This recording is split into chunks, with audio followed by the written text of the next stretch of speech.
Dito ho muna tayo. Nako, eto.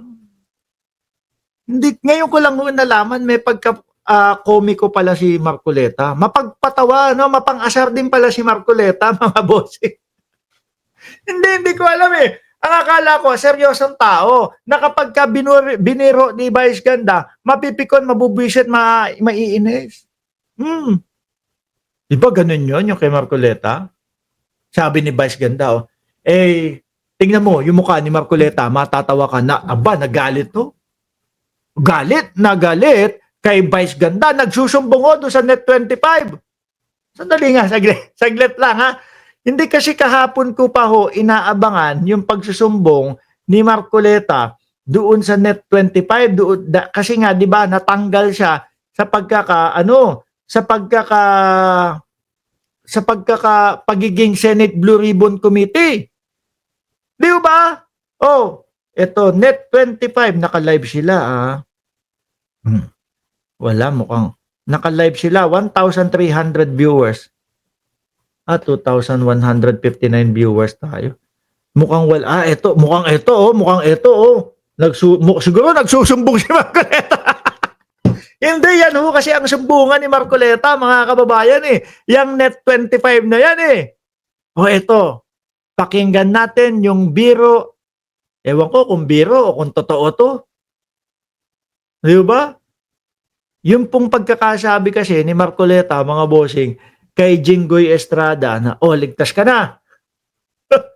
Ako ho, naniniwala ho ako na pikondo si Jinggoy Estrada.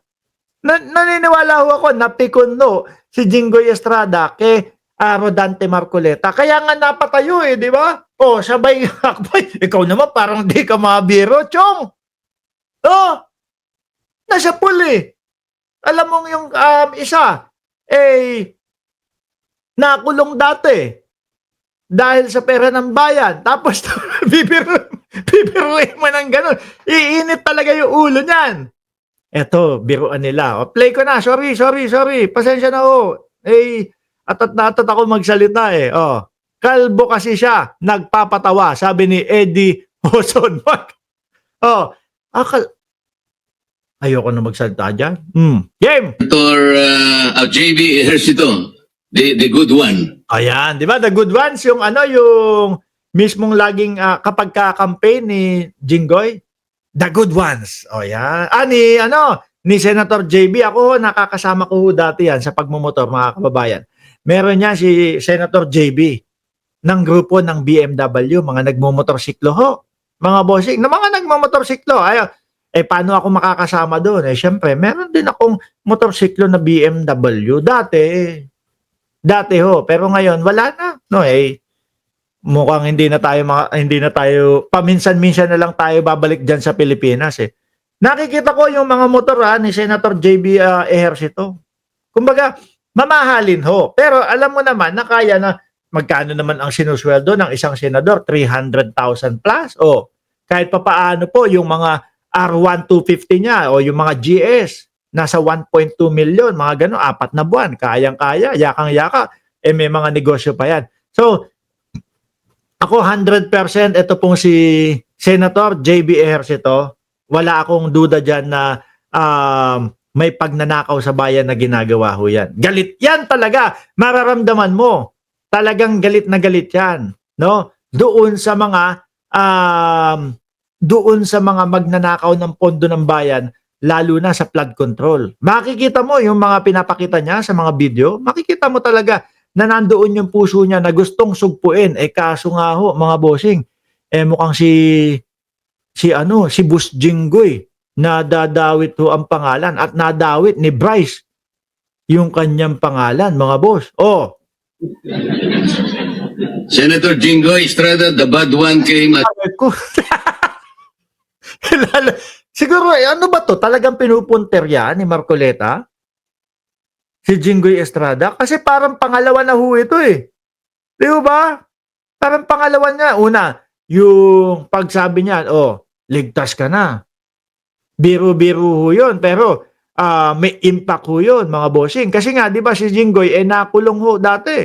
Di ba, Mark Estacador at Shiro Kansaki, laging nilalaglag ni Marcoleta. Siguro may lihim na galit ito kay Jinggoy. Isang pasada ng walang hintuan ho. Senator JB Ejercito, the good one. Oh. Senator Jinggoy Estrada, the bad one came at 9:09. Oh. Senator Jinggoy Estrada, the bad one came at 9:09.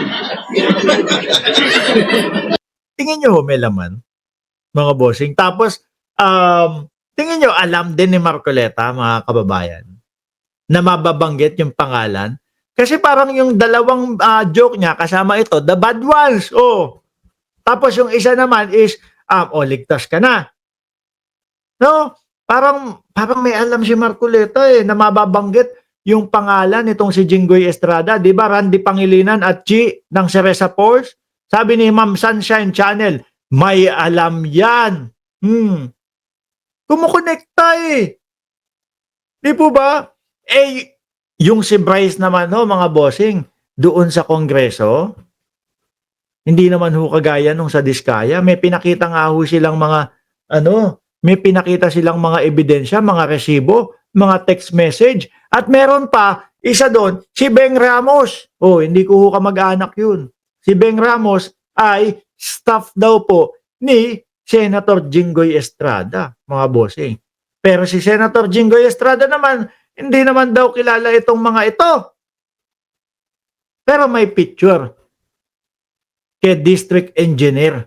Magkasama sila. May picture lang. Malay mo, fans, no? Sabi ko nga sa inyo, pinapaliwanag ko yan Kung si Jinggoy Estrada, yung may birthday doon sa Soler, kung ako senador, tapos hindi ko kilala yon, hindi ko imbitahin niya. Mamaya, patayin pa ako niyan Di ba? Alam mo na hindi ka safe doon sa mga kung sino-sino lang. Di ba? Ba't ako mag-iimbita? Gusto ko lang yung mga kumpadres ko, mga senador, yung mga mahal ko sa buhay. Hindi ko pa pupuntahin yan, hindi ko kilala yan. Di po ba ganon? Ngayon mga kababayan, baliktarin naman natin para fair. Kung si District Engineer Alcantara naman ang may birthday, mga bossing, pwede.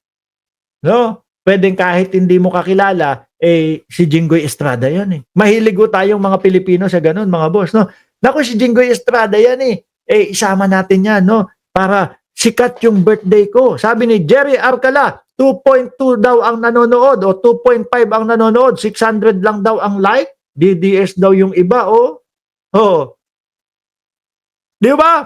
Sir Mark, takip lahat ng bibig ng mga DDS. Baka tulog pa napuyat.